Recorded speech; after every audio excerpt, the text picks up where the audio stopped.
Hi guys, myself Dr. Saurav, and now we will start discussing neurology.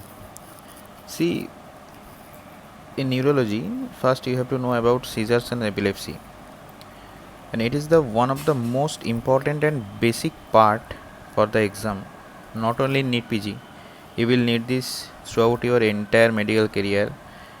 Whether you will pursue in non-clinical subject or a clinical subject, doesn't matter. You will always have to look for others, for your family members. Okay, such important topic is this. Yes, I know neurology is a vast and very tricky subject, but don't be afraid of it, guys. If you get your basics right and remember some simple facts, trust me, you will find it more interesting. And I am here to simplify the subjects. Okay, so now we are ready to begin the journey on neurology. What is a seizure? Seizure. It is a paroxysmal, abnormal,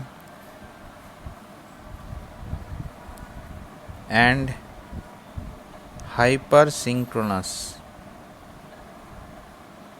neuronal activity in brain. Okay, this is a definition from Harrison: paroxysmal, abnormal, and hypersynchronous neuronal activity in the brain. So this is seizure.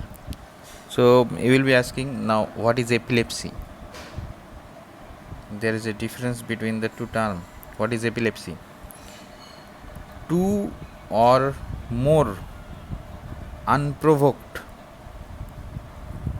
seizure without any identifiable cause.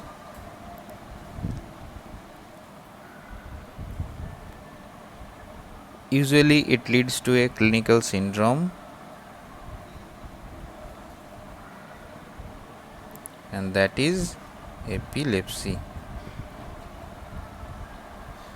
Okay, seizure is called paroxysmal, abnormal, and hypersynchronous neural activity in the brain, or hypersynchronous discharge in the brain. And what is epilepsy? Two or more unprovoked seizure without any identifiable cause leading to a clinical syndrome. Epilepsy. So epilepsy is a clinical syndrome. Okay, so now we will be seeing how we can approach a seizure. Okay,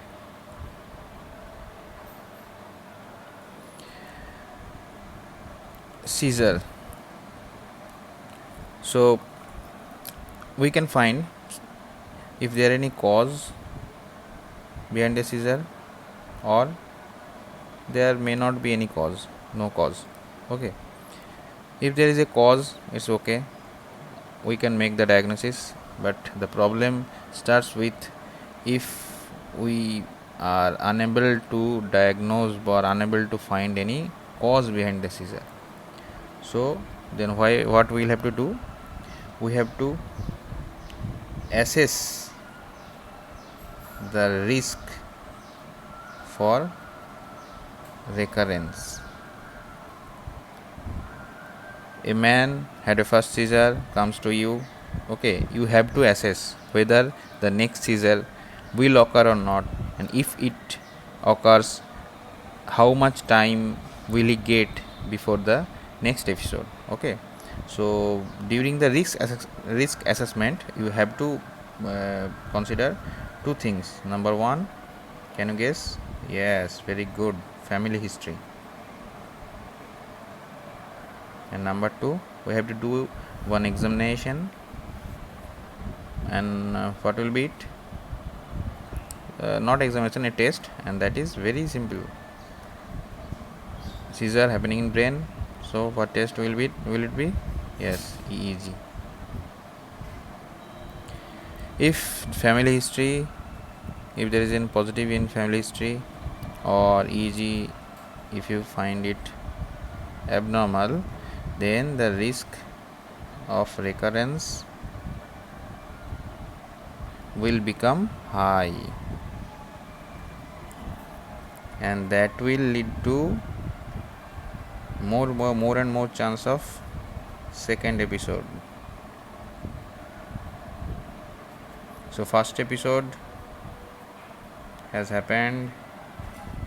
Now there is a risk of recurrence. Second episode will happen, and these two will be of what?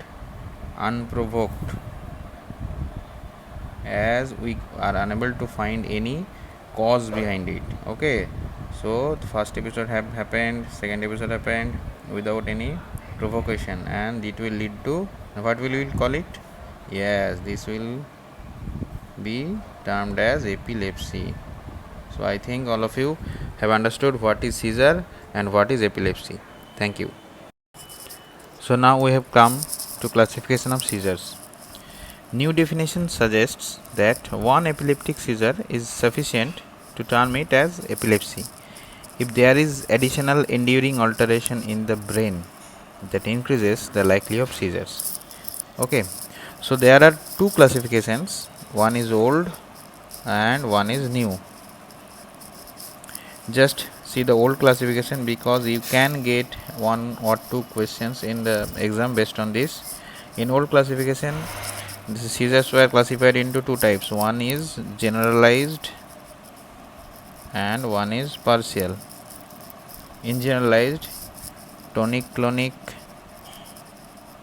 atonic, absence and myoclonic. In partial, simple and complex. So this is the old classification. Just go through this because it is very easy. Now there is a new one, but no need to learn by heart, and I am not going to show you that I will just explain the new classification which will be needed in the examination, because some terms and definitions have changed a little bit in the new classification. I will explain it one by one in simple facts. In new classification, seizures are classified as focal onset, generalized onset and unknown onset. वैसे देख के तो ज़्यादा कुछ difference नहीं पता चल रहा है, पर अगर जब मैं अंदर एक्सप्लेन करने जाऊंगा तो थोड़ा बहुत पता चलेगा कि कौन सा डिफरेंस हुआ है. Okay, focal onset, generalised onset and unknown onset. Okay, now coming to focal onset seizures, it is divided into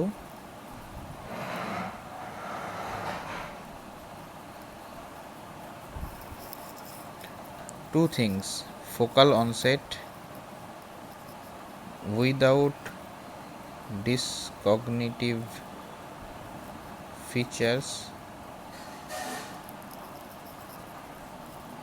one, and number two, with dyscognitive features. Focal onset without dyscognitive features. Yes, now can you tell me which type of seizure is this according to old classification? Yes, it is called simple partial seizure. This is the change I was talking about it earlier. And with dyscognitive features, it is called, according to previous classification, yes, complex partial seizure. Next, we will discuss focal onset seizures. Thank you.